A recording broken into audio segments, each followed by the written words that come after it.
This is everything you love about a Big Mac, but wrapped, toasted, and way more satisfying at home. Crispy on the outside, cheesy on the inside, and loaded with that classic flavor. Before we start, make sure you're subscribed and like this video. Start by finely chopping half a medium red onion, nice and small so it melts into the beef. Slice 2 large tomatoes and set them aside for later. Now grab a 1/4 cup of chopped dill pickles. This is where that Big Mac vibe really comes in. Add 1 tablespoon of grated Parmesan cheese. It sounds unusual, but it adds so much depth to the sauce. Heat a non-stick pan over medium-high heat and add 18 ounces or 500 grams of lean ground beef.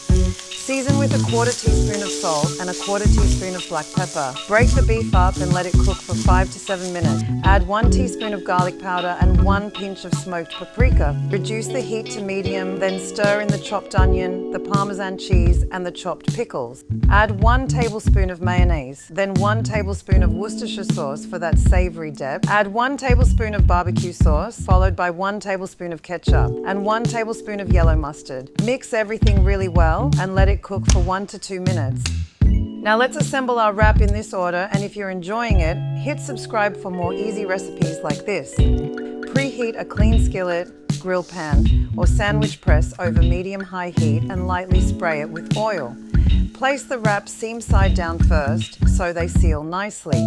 Grill for 3 to 4 minutes per side until golden, crispy, and the cheese inside is perfectly melted. And that's it. Crispy, cheesy, loaded cheeseburger wraps that taste just like a Big Mac, but made at home.